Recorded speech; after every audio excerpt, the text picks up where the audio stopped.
नमस्कार दोस्तों, मैं हूं सूरज। स्वागत है आप सब लोगों का शिक्षा पॉइंट के इस यूट्यूब चैनल पर। और जैसे कि हम लोगों की बात हुई थी, मैंने आपसे कहा था कि अब जब अगली क्लास के अंदर हम लोग करने वाले हैं वो होगा हमारा टेस्ट का पार्ट आप कह सकते हैं, या फिर जो कुछ भी आपने प्रोनाउन चैप्टर में सीखा है उसके ऊपर किस तरह से क्वेश्चंस आएंगे एग्ज़ाम में, किस तरह से उनको हमें सॉल्व करना है। ठीक वैसे ही प्रेशराइज्ड सिचुएशन जो आपको एग्ज़ाम में मिलती है उसी सिचुएशन के साथ कोशिश करेंगे। ठीक है, तो मैं आपके सामने कुछ क्वेश्चंस बोल रहा हूं और वो आपको वीडियो में भी नज़र आते रहेंगे। आपको स्क्रीन पर क्वेश्चन नज़र आएगा। ठीक है, हो सकता है बीच में मैं ना नज़र आऊँ, बट क्वेश्चन ज़रूर नज़र आएगा। ठीक है, तो वो क्वेश्चन आपको पढ़ना है, अपना आंसर साथ साथ करते रहना है। एक 8 से 10 सेकंड का टाइम आपको हर क्वेश्चन के लिए मिलेगा। जो हमारे सीखे हुए कंसेप्ट हैं उन कंसेप्ट का नाम बताकर आपको सीधा क्वेश्चन सॉल्व करवाएंगे। और अगर कोई कंसेप्ट ऐसा आता है जो शायद हमने डिस्कस नहीं करा या फिर कोई नई चीज़ आती है तो उस पर हम ज़रूर बात करेंगे। ठीक है दोस्तों, तो चलो शुरू करते हैं आज की क्लास बिना किसी डिले के। और बस मैं आपसे एक बात कहूँगा कि अब जितने भी क्वेश्चंस मैं आपको आज करवा रहा हूँ, एक बार इनको सॉल्व करके देखो। प्रोनाउन से रिलेटेड कोई एरर नहीं बचेगी, फिर प्रोनाउन से रिलेटेड कोई भी ऐसी प्रॉब्लम नहीं होगी जिसके लाइक सेंटेंस इंप्रूवमेंट के क्वेश्चंस भी आपके सॉल्व हो जाएंगे, आपके एरर डिटेक्शन के क्वेश्चन भी सॉल्व हो जाएंगे। ठीक है, इन केस अगर एसएससी के स्टूडेंट्स हो तो क्लोज टेस्ट में भी बहुत सारे क्वेश्चंस आते हैं यहाँ से, तो वो भी आपके सॉल्व हो जाएंगे। तो गाइज बिना किसी देरी के शुरू करते हैं। ठीक है, चलो ये हो गया चेक आपका। चेक चलो भाई दोस्तों, तो हमारा जो पहला क्वेश्चन है वो ये है। एवरीवन, नज़र आ रहा होगा आपको स्क्रीन पर, everyone reached on time but she, so ask her to apologise. Error बताइए दोस्तों, एरर बताइए। इस पार्ट में जो एरर होगी वो होगी, आप जानते हैं कि बट वैसे तो किसी सेंटेंस को कनेक्ट करने का काम करता है, लेकिन यहाँ पर ये एज अ प्रेपोजिशन काम कर रहा है। और प्रेपोजिशन के बाद हमने एक छोटी सी चीज़ सीखी, जो कुछ भी आया वो ऑब्जेक्टिव केस हुआ, इसीलिए यहाँ पर शी ना होकर क्या करना सही हुआ, हर। ठीक है दोस्तों, बट हर। अगला सेंटेंस समझ में आ गया होगा आपको। और बाकी ये इसके ऊपर पूरी की पूरी क्लास है, आप कभी भी पीछे के जो भी क्लासेस हैं प्रोनाउन के, जितने भी टॉपिक हैं, फर्स्ट सेकंड थर्ड करके जितनी भी क्लासेस हैं वो एक बार देख लीजिएगा। Next sentence, it is quite obvious she would never do that if she were I. It is quite obvious she would never do that if she were I. क्या सेंटेंस में कोई एरर है? मन कर रहा है आपका शी वर के बाद में, क्या आप वर के बाद में इस आई को हटाकर मी करना चाहते हो? अगर आप करना चाहते हो तो गलत है भाई, सेंटेंस नहीं, हमारा ऐसा सोचना गलत हो जाएगा। क्योंकि इफ़ के साथ में हमने समझा था, लास्ट क्लास के अंदर हमने एक बात सीखी थी कि इफ़ के बाद में जो भी सब्जेक्ट आपने लिखा फर्स्ट सब, उसके बाद में आपने लिखा वर, और उसके बाद जिस किसी की भी रिप्लेस करने की बात करते हैं हम, यानी कि वर के बाद आने वाली भी चीज़ सब्जेक्टिव केस में ही होती है, क्योंकि वो भी एक तरह का सब्जेक्ट ही है। ठीक है, तो यहाँ पर सेंटेंस के अंदर कोई एरर नहीं है, सेंटेंस बिल्कुल ठीक है, बिल्कुल सही है। बढ़ चलते हैं आगे वाले सेंटेंस पे। अगर आपको लग रहा है कि आपको थोड़ा ज़्यादा वक्त चाहिए तो किसी भी क्वेश्चन को आप पॉज करके अपना आंसर देके फिर आगे बढ़ सकते हैं। ठीक है, चलो नेक्स्ट सेंटेंस पे आते हैं। It was them who did not support you at the time when you needed it the most. It was them who did not support you at the time when you needed it the most. क्या sentence ठीक है या error है? Answer कीजिए।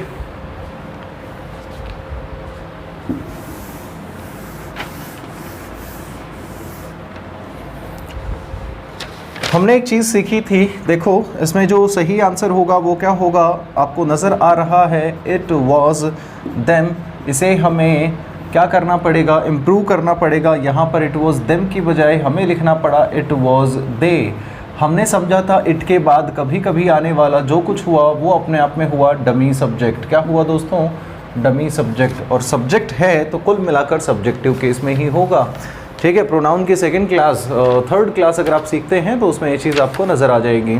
चलिए बढ़ चलते हैं अगले अपने क्वेश्चन पर, और क्वेश्चन ये रहा आपके सामने, one must not boast of his own success because it makes not only complacent but also lax and careless.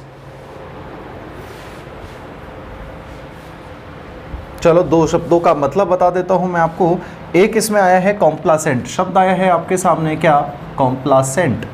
तो कॉम्प्लासेंट का जो सिनोनिमस है वो हो सकता है स्मग। क्या हो सकता है दोस्तों? स्मग। और एक्चुअल में कॉम्प्लासेंट आप किसे कहते हो? वो इंसान जो सेल्फ सेटिस्फाइड है। क्या है?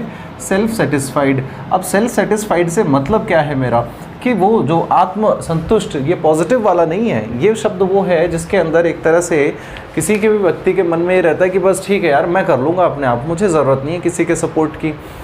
या ऐसे जो लोग होते हैं जो सोचते हैं कि नहीं, मुझे कहाँ ज़रूरत है, या फिर मुझे किसी से पूछने की क्या कुछ ज़रूरत है, मैं अपने आप में काफ़ी हूँ। तो ऐसे लोगों को जो आप कहोगे वो क्या कहोगे? कॉम्प्लासेंट। फिर एक और शब्द इसमें आया है लैक्स। क्या है दोस्तों? लैक्स, LAX। इस लैक्स का मतलब होता है वो ढीला होता है, ढीला, ठीक है, लूज जिसे आप कह सकते हो।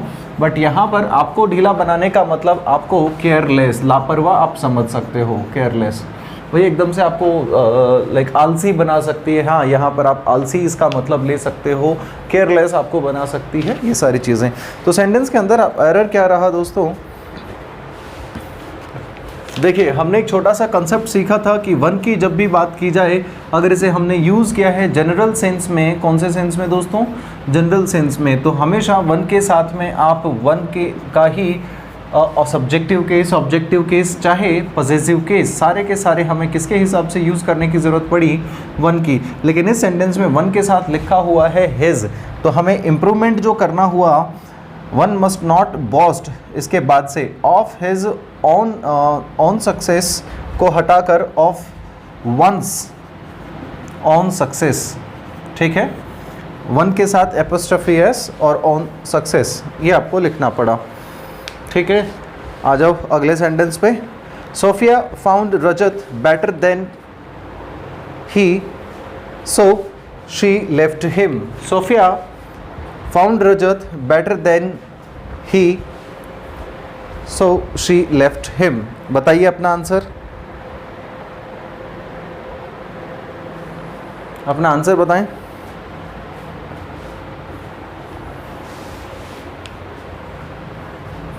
देखिए सेंटेंस के अंदर आपको लिखा हुआ है, हमने एक चीज़ सीखी थी कि कंपैरिजन हमेशा कैसा होता है? लाइकवाइज होता है। सब्जेक्टिव केस का कंपैरिजन हमेशा सब्जेक्टिव केस के साथ होगा, ठीक है, और ऑब्जेक्टिव केस का कंपैरिजन ऑब्जेक्टिव केस के साथ में। आप मुझे एक बात बताओ दोस्तों, लिखा हुआ सेंटेंस है Sophia found Rajat better than he, तो क्या ये ही ठीक है?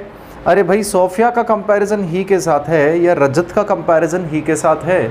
कंपैरिजन किसका किसके साथ है वो बताएं आप मुझे। तो भाई अभी अभी आप देखो, आपको बड़े अच्छे से समझ में आ रहा होगा। सोफिया फाउंड रजत, ठीक है, और सोफिया फाउंड ही, हिम, दोनों में से अच्छा कौन है? भाई रजत है, ठीक है, पहले वाले की तरफ इशारा करता है कंपैरिजन हमेशा। तो ये अगर आपने एक रजत यानी कि अपने ऑब्जेक्टिव केस में है, उसको अगर ही के साथ कंपैरिजन कर रहे हो तो वो भी ऑब्जेक्टिव केस में हुआ ना। तो बेटर देन ही को हटाकर बेटर देन हिम किया जाए, ये सही होगा। So she left him, objective case है रजत, तो रजत के साथ कंपैरिजन है। Sentence number 6, whether you believe it or not but he is not stronger than me. बताइए सेंटेंस में, अभी अभी हमने सीखा सब्जेक्टिव केस का कंपैरिजन सब्जेक्टिव केस के साथ, क्या होगा answer? He is not better, he is not better. Comparison शायद ही के साथ हो रहा है, he is not, comparative degree I, ठीक है, ही का कंपैरिजन। ये अगर अपने आप में सब्जेक्ट है तो यहाँ पर मी क्यों आ रहा है? इसको भी हटाकर क्या किया जाए दोस्तों? आए, स्ट्रॉन्गर दे रखा है ना, स्ट्रॉन्गर हटाया जाए, क्या किया जाए? आए, सॉरी स्ट्रॉन्गर ठीक है, स्ट्रॉन्गर देन आए।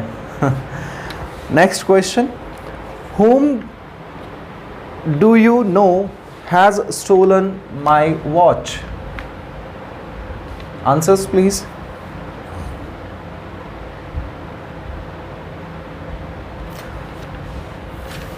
देखिए हमने ये कॉन्सेप्ट सीखा है, कभी कभी हमारे सामने हमें यूज़ करने की ज़रूरत पड़ती है कोई भी WH वर्ड, उस सेंटेंस के अंदर आपको सब्जेक्टिव केस की ज़रूरत है या ऑब्जेक्टिव केस की ज़रूरत है, ये डिपेंड करता है आगे के बचे हुए सेंटेंस पे।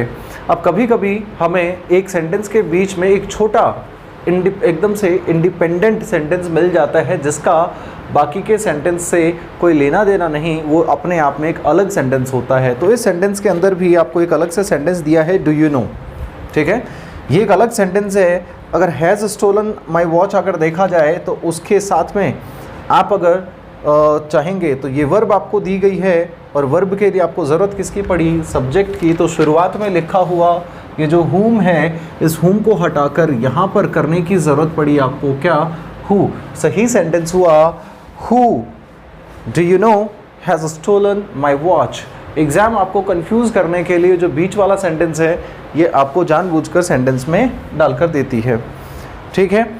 तो सेंटेंस नंबर नॉट नंबर, जो सीधे ही चलते हैं नेक्स्ट सेंटेंस के अंदर लिखा हुआ है I have availed of all the opportunities, I have availed of all the opportunities that have come my way and this is one of the reasons why I am so rich and content today। अगर मैं इस content शब्द की बात करूं तो मतलब इसका होता है भाई एकदम से किसी चीज़ की ज़रूरत नहीं है, ज़रूरत नहीं होना मतलब कि भाई वो संपूर्ण है, उसके पास में पर्याप्त चीज़ है, कंटेंट, ठीक है।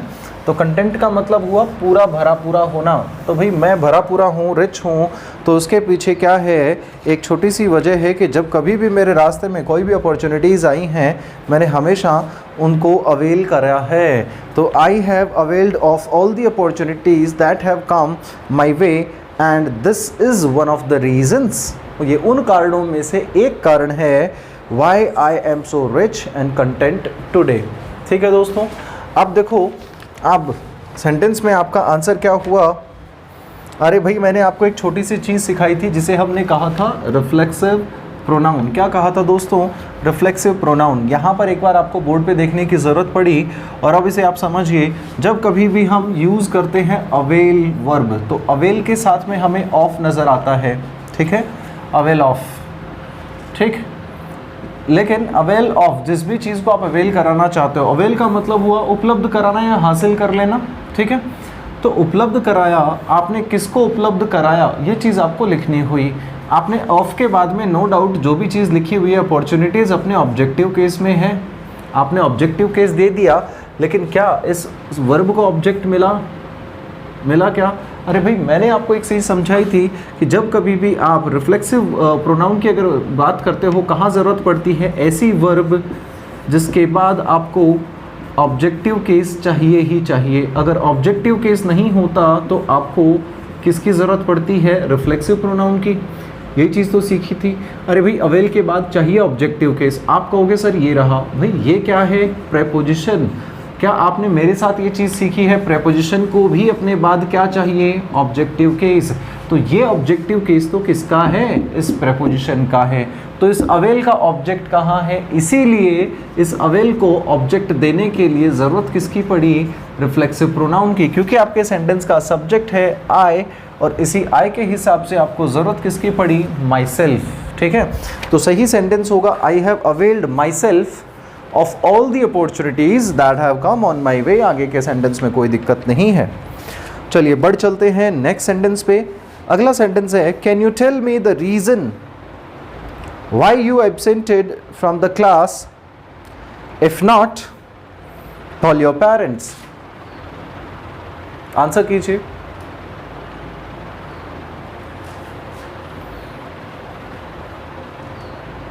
दोस्तों सेंटेंस में लिखा हुआ है can you tell me the reason why you एब्सेंटेड।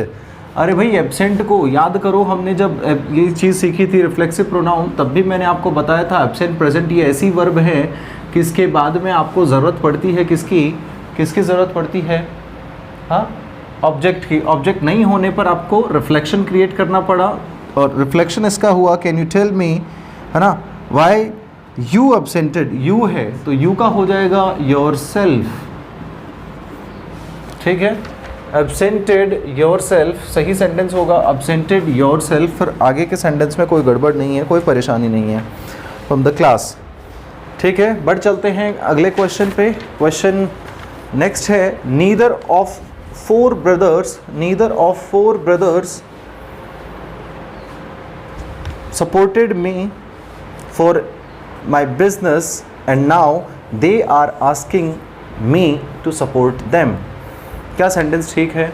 सोचिए, दिमाग लगाइए। Neither of four brothers supported me for my business and now they are asking me to support them.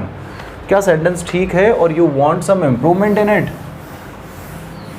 Guys, do you remember one thing we have learned and that what was that? Do you remember that? Let me tell you, neither को जब कभी भी हम use करते हैं, no doubt negative sense आपको देता है, दो में से कोई नहीं। लेकिन बात किसकी हुई? ज़ीरो की। कितने में से? दो में से। क्या दो से ज़्यादा की कहानी है? बिल्कुल नहीं। जब कभी भी दो से ज़्यादा की बात हुई, तीन या उससे ज़्यादा की बात हुई, तो हमने ज़रूरत नीदर की नहीं, हमें ज़रूरत पड़ती है दोस्तों किसकी? नन की। तो इस हिसाब से आप मुझे बताओ सेंटेंस को क्या सही हुआ? नन ऑफ फोर ब्रदर्स, ठीक है दोस्तों। None of four brothers supported me for my business and now they are asking me to support them. अगला सेंटेंस है, it is you and I who are responsible for this big loss. It is you and I who are responsible for this big loss. I के साथ में, आई के लिए हुआ है क्या?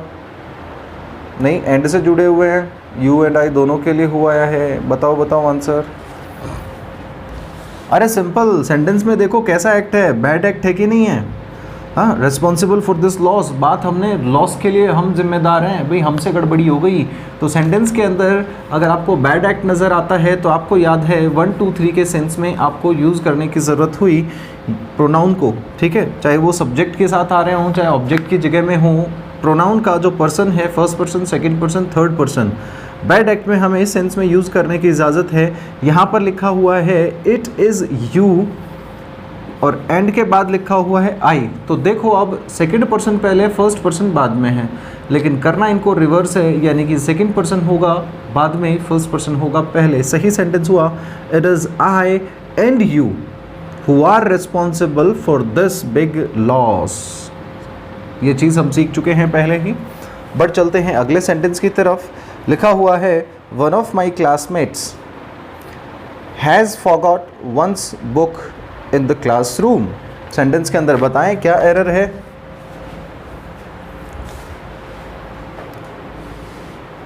अच्छा, हैज़ की जगह पर वन ऑफ माई क्लासमेट्स।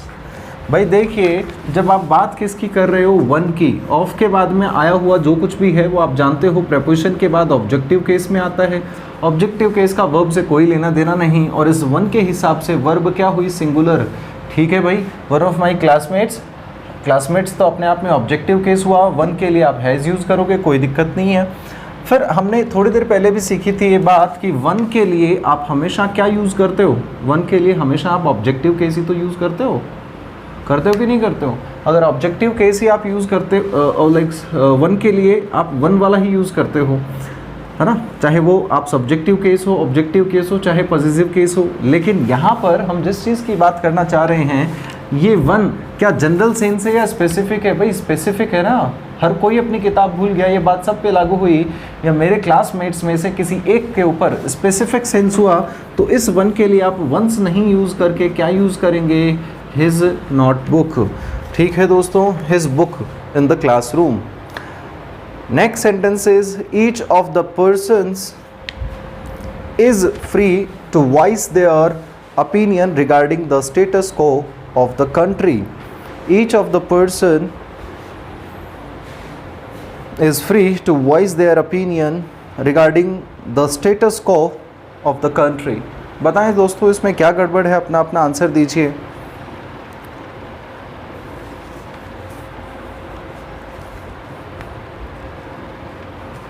अरे भाई सेंटेंस की शुरुआत में ही लिखा हुआ है ईच ऑफ द पर्सन्स, ठीक है, करके कोई बात नहीं है भाई, ईच की बात हो रही है, हम जानते हैं each of, one of, every of, ठीक है। जब भी हम बात करते हैं तो उसके बाद में प्लूरल चीज़ें तो आती हैं, लेकिन सेंटेंस तो ईच के हिसाब से यानी कि सिंगुलर चलता है। आपने वर्ब सिंगुलर रखी इज़ फ्री, ठीक है, टू वॉइस, लेकिन अगर वर्ब सिंगुलर है तो इसी ईच के लिए प्रोनाउन देयर थोड़े ना होगा।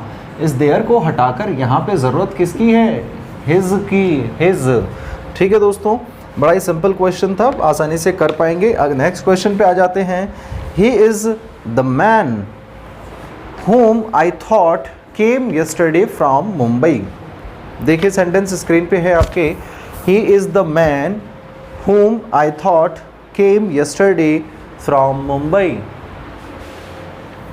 हाँ, मुंबई के नाम से इधर उधर तो नहीं भागने लग गए। लाइक मुंबई सबसे ज़्यादा हिट हुई है, like more than 50,000 cases are from Mumbai, so it's really point of concern. Pray for them. Hope everything gets better. Okay, so I hope you have done your answers. अब चलिए देखते हैं जो भी आपका है क्या हो सकता है इसमें। He is the man। अब the man के लिए आपने whom यूज़ किया, कोई प्रॉब्लम नहीं है, लेकिन whom क्या आपको आगे वाले सेंटेंस में ऑब्जेक्टिव केस की ज़रूरत है? एक बार देख लेते हैं। लिखा हुआ है, क्या लिखा हुआ है दोस्तों? I thought came yesterday. Thought अपने आप में क्या है, एक वर्ब है, वर्ब के बाद एक और वर्ब है। अरे भाई एड से जोड़ी होती या तो, लेकिन कहीं ऐसा तो नहीं। आई थॉट अपने आप में एक अलग से इंडिपेंडेंट सेंटेंस है, बिल्कुल ऐसा ही है। इस सेंटेंस को आप ना भी बोलो तो भी सेंटेंस समझ में आएगा। इस आई थॉट को सबसे लास्ट में या सबसे शुरू में बोलोगे तो भी आपको बात समझ में आएगी कि इस केम के लिए आपको ज़रूरत ऑब्जेक्ट की नहीं सब्जेक्ट की है, इसीलिए हुम ना यूज़ करके सही क्या हुआ, हु। तो सही सेंटेंस बना he is the man who I thought came yesterday from Mumbai. ठीक है दोस्तों, आसान है, सीख चुके हैं ये चीज़ें हम। Next sentence, this is one of the most popular poems that has been composed by by M Premchand. तो एम प्रेमचंद यानी कि मुंशी प्रेमचंद। तो मुंशी प्रेमचंद जो कवि हैं, राइटर हैं, तो उन्होंने जितनी भी कविताएं लिखी हैं उनमें से सबसे ज़्यादा पॉपुलर पोएम्स में से एक ये वाली पोएम है। तो क्या ये ठीक है सेंटेंस? बताएं दोस्तों, बात किसकी हो रही है?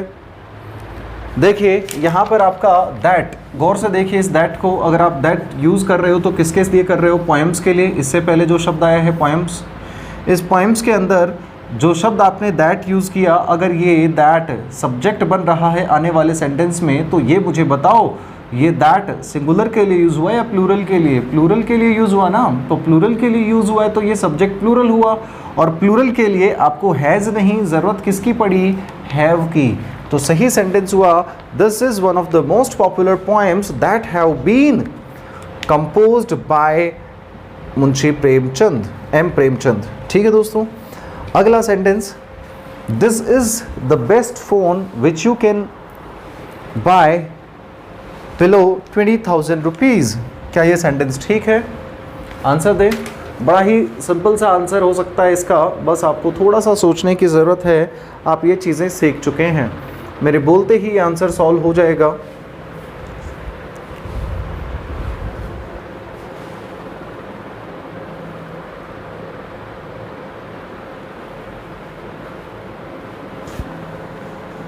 देखो आंसर है, this is one of the most popular, this is the best phone which you can bye.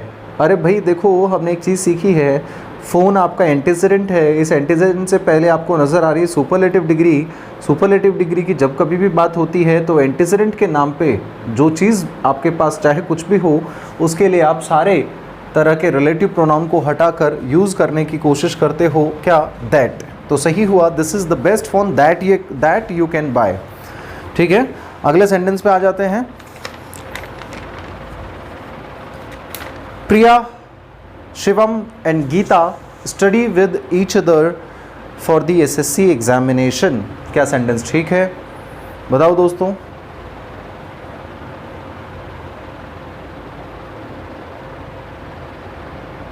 आपने एक चीज़ सीखी है, कि जब कभी भी ये प्रोनाउन की अगर मैं बात करूं तो आपने एक चीज़ सीखी थी मेरे साथ में, ईच अदर और वन अनदर करके दो आपने प्रोनाउन सीखे थे मेरे साथ, ठीक है। और इन दोनों में से आप जानते हैं ईच अदर तब यूज़ करते हो जब बात पार्टिसिपेशन दो की हो, लेकिन participation is if more than two, तब आप ईच अदर नहीं यूज़ करते हो वन अनदर। तो सही हुआ, Priya, Shivam and Geeta study with one another for SSC examination. Next sentence, she lots everything and everybody who reminds her of her ex-boyfriend. She lots everything and everybody who reminds her of her ex boyfriend. बताइए क्या होगा? अरे बहुत ही simple है दोस्तों, बताइए बताइए, answer कीजिए। बड़े ही बेसिक सा कंसेप्ट है इसमें। हमने सीखा था दैट आने का एक रीज़न, देखिए एक बार बोर्ड पे, दैट आने का एक रीज़न हमने सीखा था कि अगर आपको आपके एंटीसीडेंट जुड़ा हुआ है एंड से, यहाँ पे एक डिफरेंट तरह का एंटीसीडेंट है, यहाँ पे एक डिफरेंट तरह का एंटीसीडेंट है। मान लो कि इसके लिए आपको विच की ज़रूरत है, लेकिन इसके लिए आपको चाहिए हु या हुम, जो भी है। तो भाई आप तो एक ही लिखने के लिए अलाउड हो, तो आप दोनों नहीं लिखोगे। विच लिखते हो तो इसको दिक्कत हुई, हु लिखते हो तो इसे दिक्कत हुई, इसलिए इन दोनों को हटाकर हमें ज़रूरत किसकी पड़ी? दैट। देखिए अब एवरीथिंग के लिए आपको विच चाहिए, लेकिन एवरीबडी के लिए तो आपको हु चाहिए, क्योंकि इंसान की बात हुई भाई, और इंसान के लिए आपने हु की ज़रूरत पड़ी। तो यहाँ पर इस हु को हटाकर हमें ज़रूरत पड़ती है किसकी? दैट रिलेटिव कंजंक्शन की, ठीक है। नेक्स्ट क्वेश्चन पे आ जाओ। My brother and myself are teacher. लो जी, बोलते सवाल ख़त्म हो गया होगा शायद, पढ़ देता हूँ फिर भी। My brother and myself are teacher and we will continue teaching.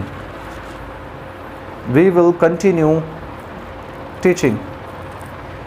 My brother and myself, हमने एक चीज़ सीखी थी कि भाई माई ब्रदर इस सेंटेंस के अंदर क्या है? सब्जेक्ट है ना। हमने जो चीज़ सीखी थी, सेल्फ के साथ लगने वाले ये सारे के सारे शब्द अपने ऑब्जेक्टिव केस में होते हैं, और ऑब्जेक्टिव केस को आप सब्जेक्ट के साथ कैसे यूज़ कर सकते हो।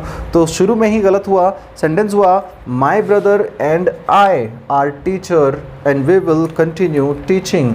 अब इस सेंटेंस के अंदर आप मुझे एक छोटी सी बात बताओ दोस्तों, क्या जो प्रोनाउन है, क्या प्रोनाउन है या फिर सब्जेक्ट जो लिखा हुआ है, आपने एक फॉर्मूला सीखा है अरेंजमेंट सही होना, यानी कि 1 2 3 1 और 3 2 1, तो उसके हिसाब से ठीक है। सेंटेंस के अंदर कोई बैड एक्ट नहीं, तो आपने सही किया 2 3 1, और 2 3 1 के अंदर भी थर्ड पर्सन सबसे पहले, फर्स्ट पर्सन उसके बाद में, तो सेंटेंस बिल्कुल ठीक हुआ। यहाँ तक की बातें शायद आपको समझ आई होंगी, टेंशन मत लीजिए, अभी जाने की ज़रूरत नहीं है, कुछ और क्वेश्चंस बाकी हैं। अपने क्वेश्चन सॉल्व करके जाएं, आंसर देख के जाएं। अगला सेंटेंस है it is her who should be terminated for this machinery failure. It is her who should be terminated for this machinery failure. Sentence में क्या गलत है?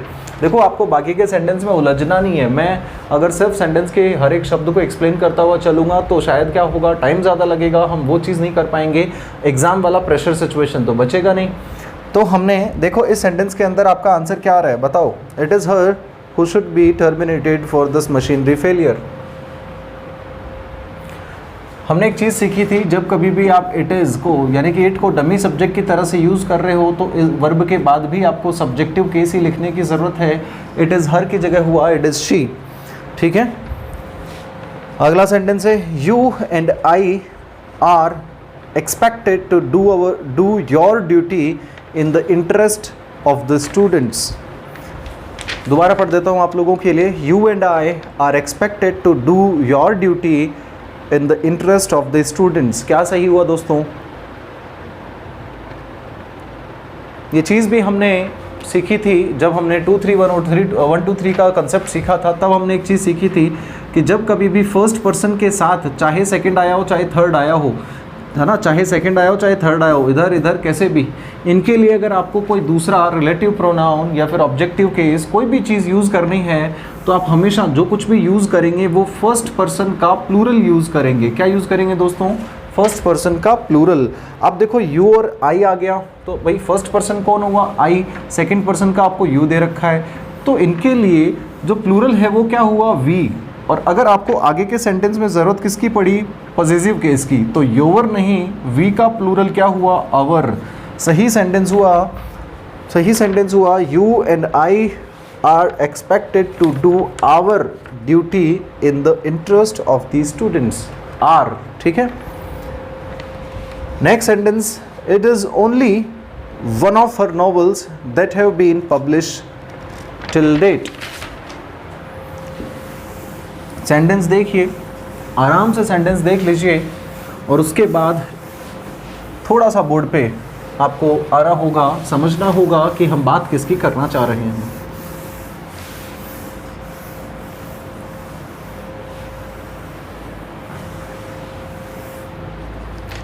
हाँ, अब देखिए बोर्ड के ऊपर, तो इस सेंटेंस के अंदर लिख के दिया है आपको, इट इज़ ओनली वन। एक नई तरह की ये कंसेप्ट है, आपको समझना है। It is only one of her novels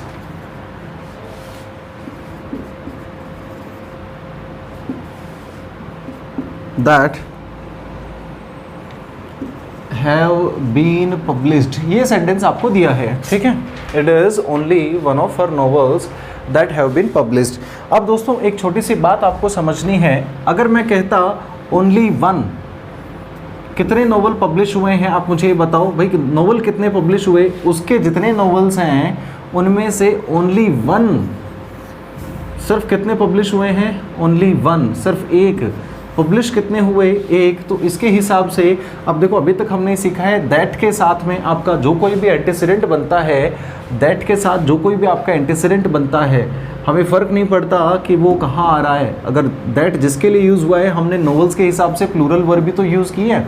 लेकिन अगर आपको नज़र आए, आपको लिखा हुआ ओनली वन ऑफ के बाद आपको कोई भी प्लूरल चीज़ दी जाती है, तो ऐसे में ये जो दैट है वो यूज़ किसके लिए, फंक्शन किसके लिए करता है, इस ओनली वन के लिए करता है। किसके लिए करेगा दोस्तों, इस ओनली वन के लिए। और ऐसा क्यों, आप सेंटेंस को पढ़ोगे तो समझ जाओगे। मैं कहूँ उसके कई सारे नॉवेल्स में से एकमात्र नॉवल ये है जो पब्लिश हुआ है। तो ये जो वर्ड किसके लिए यूज़ हुआ है, बताओ मुझे आप, किसके लिए यूज़ हुआ है, जो पब्लिश हुआ वो ना, और पब्लिश कितना हुआ, ओनली वन। तो यानी कि यहाँ पर ये दैट ओनली वन के लिए यूज़ हुआ। ये बहुत ही इंपॉर्टेंट कंसेप्ट है गाइस, आपको सीखने की ज़रूरत है।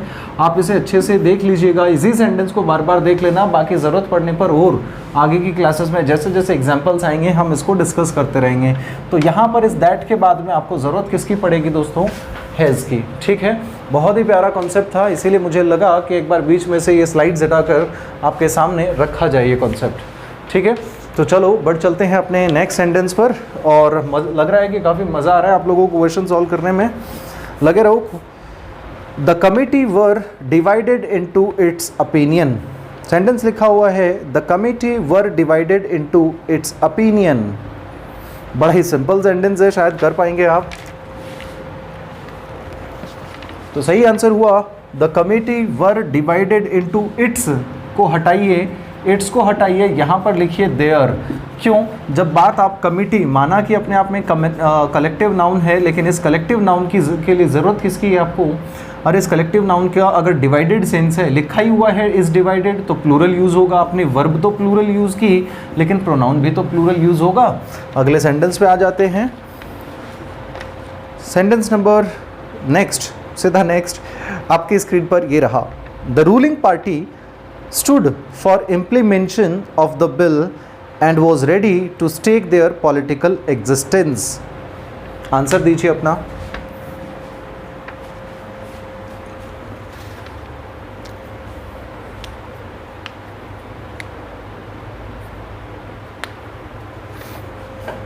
इस सेंटेंस के अंदर बात हो रही है किसकी, सेंटेंस का सब्जेक्ट है द रूलिंग पार्टी, स्टूड। ठीक है, तो रूलिंग पार्टी अपने आप में क्या हुई भाई, एक अपने आप में कलेक्टिव नाउन ही तो है, और कलेक्टिव नाउन को अगर आप यूनाइटेड सेंस में यूज़ कर रहे हो तो सिंगुलर होगा। इसीलिए यहाँ पर स्टेक देयर पॉलिटिकल एग्जिस्टेंस की जगह पर आपको करना पड़ा स्टेक इट्स पॉलिटिकल एग्जिस्टेंस। ठीक है दोस्तों, आ जाइए नेक्स्ट सेंटेंस पर।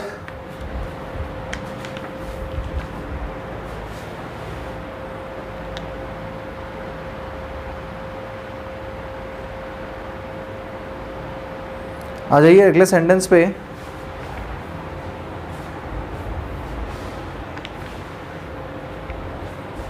The man who I feared, the man who I feared I have hurt proved to be unharmed said a passerby to me. Sentence समझिए, the man who I feared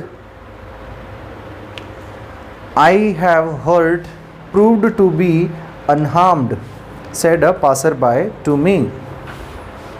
sentence के अंदर किसकी ज़रूरत है? फिर से वही बात दोस्तों, थोड़ी देर पहले आप सीख चुके हो। इस सेंटेंस के अंदर द मैन के लिए आपने हु यूज़ किया, ओके है, कोई दिक्कत नहीं है।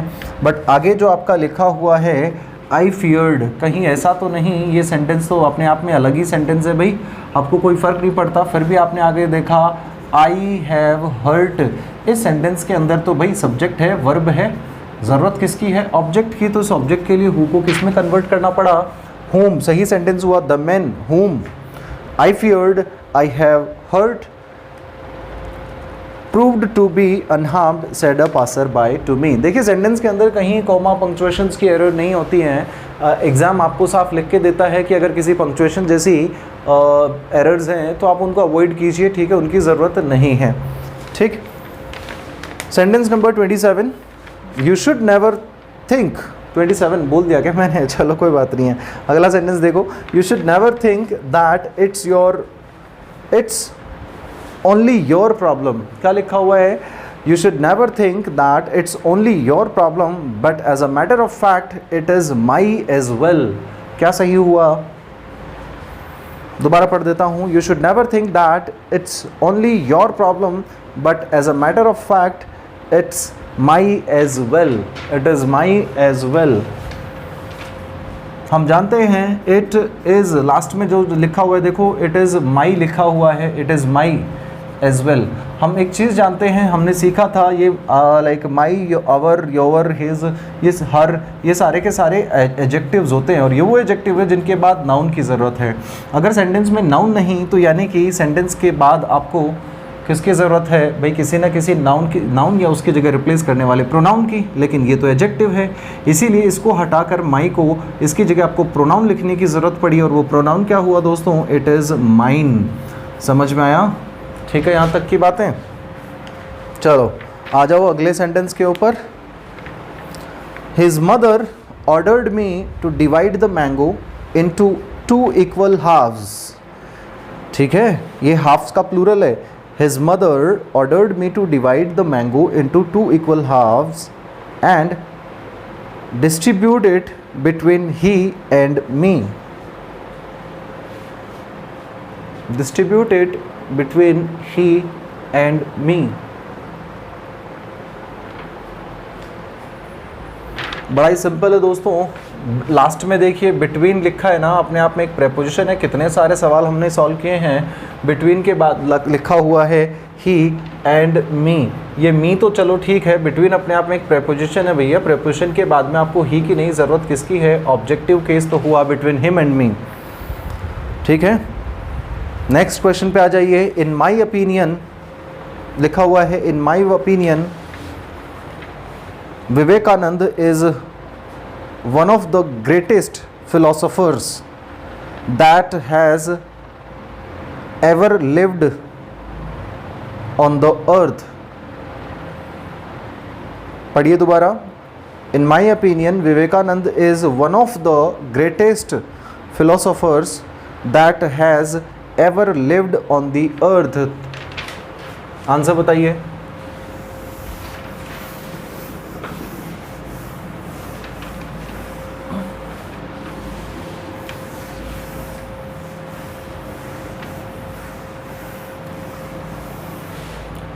दोस्तों आप समझो, आपने अभी थोड़ी देर पहले एक बार बोर्ड पे देखिए, अभी आपने देखा था कि जब भी हम बात करते हैं ओनली वन की, तो ओनली वन का मतलब है कि इकलौता यही एक है जिसने आगे जो भी काम बताया गया वो काम किया है, तो उसकी वजह से हमने प्लूरल समझा। लेकिन वो कंसेप्ट तो हमारा वही है ना, वन ऑफ। अगर मैं हर नॉवेल्स करता, वन ऑफ हर नॉवेल्स करता, उसके नॉवेल्स में, उन नॉवेल्स में से एक नॉवेल जो पब्लिश हो चुका है, तो यानी कि सारे के सारे वो नॉवेल्स जो पब्लिश हुए उनमें से एक की बात हुई।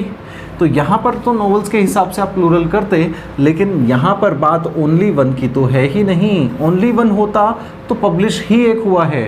ठीक इसी तरह से इस सेंटेंस के अगर आप देखते हो तो लिखा हुआ है कि like in my opinion Vivekananda is one of the greatest philosophers, यानी कि जितने भी महानतम फिलोसोफर्स हुए हैं जो जीवित रहे हैं उनमें से एक क्या हैं, विवेकानंद है। तो लंबे समय तक जो जीवित रहे उनमें से एक, तो जीवित रहने वाले लोग कितने हुए, बहुत सारे, लेकिन मैं कहूँ इकलौते वो हैं जो जीवित रहे, बहुत सारे फिलोसोफर्स में से इकलौते वो जो जीवित रहे। तो इस बात को आप ऐसे समझ सकते हैं, जब ओनली वन आता है तो ये सेंटेंस बात करता है इस वन की, इस वन के अकॉर्डिंग आगे सेंटेंस में आपको वर्ब या फिर प्रोनाउन यूज़ करना है। ठीक है, ओनली वन अगर आता है तो, लेकिन वन ऑफ अगर करते हैं हम, ओनली नहीं आया है, one of, some of, any of कर रखा है, तो यहाँ पर आने वाला जो भी शब्द होगा उसी के अकॉर्डिंग आगे का सेंटेंस चलेगा। ठीक है दोस्तों, ओके। तो सेंटेंस में सही क्या हुआ, अगर ये दैट फिलोसोफर्स के लिए यूज़ हुआ है, जो दैट अभी फिर से स्क्रीन पे देखिए, ये दैट अगर फिलोसोफर्स के लिए यूज़ हुआ है तो भाई प्लूरल है फिलोसोफर्स तो, और फिलोसोफर्स के हिसाब से अब हैज़ नहीं यूज़ होना चाहिए, have ever lived on the earth. अगला सेंटेंस देखिए स्क्रीन पर, ये रहा, looking at the present scenario I would like to say that he and I, looking at the present scenario I would like to say that he, I and you must attend class regularly। क्या sentence में कोई दिक्कत है भाई, class regular attend करनी है और आपका प्रोनाउन होना चाहिए भाई। वैसे तो 1 2 3 तो होता है कब, जब बैड एक्ट हो, कोई बैड एक्ट तो नहीं है, तो आप तो सिर्फ 1 की पोजीशन चेंज करनी हुई, सही हुआ 2 3 1। आपने सीखा है कि सिर्फ 1 की पोजीशन बदलती है, बाकी इन दोनों की सेम रहती है। तो सही सेंटेंस हुआ कि looking at the present scenario I would like to say, third person भाई आपको सेकंड पर्सन सबसे लास्ट में दिया, उसको आपने पहले रखा, you, he and I must attend class regularly. ठीक है, तो आपने सॉल्व किया। चलो नाइस दोस्तों, आ जाओ। तो ये थी आपकी प्रोनाउन की प्रैक्टिस की क्लास, और शायद आप लोगों को आज एक ये जो तरीका नज़र आया है शायद अच्छा लगा होगा। इसी तरह से हम और क्वेश्चंस के प्रैक्टिस के क्वेश्चंस के जितने भी सेट्स होंगे वो हम आपके सामने लेके आएंगे, और कोशिश करेंगे कि टाइम टाइम पर आपको ये हर टॉपिक से जुड़े हुए बीच बीच में, जैसे कि जो पहले पढ़ा दिए हैं उनमें से भी लेके आएँ, और जो नए टॉपिक्स आने वाले हैं उनमें से भी बीच में डालते रहें, ताकि जो बच्चे जिनको लगता है कि मैं चेक कर लूँ कि आने वाले टॉपिक्स में से कितना मुझे आता है, तो वो चेक भी कर पाएँ। ठीक है दोस्तों, तो आज की क्लास के अंदर इतना ही। उम्मीद कर रहा हूँ कि आप इंग्लिश सीख रहे होंगे, घर पे रह रहे होंगे, सुरक्षित होंगे। ठीक है, बहुत दिन तक अभी रहना पड़ेगा, क्योंकि जिस हिसाब से चीज़ें चल रही हैं, मानता हूँ कि आप बाहर जाने की छूट है, बाहर जाने की छूट है, लेकिन जाना नहीं है ना, जाना बिल्कुल भी नहीं है। घर पे रुके रहें, लगातार पढ़ते रहें, अपना ख्याल रखें। Okay guys, good night.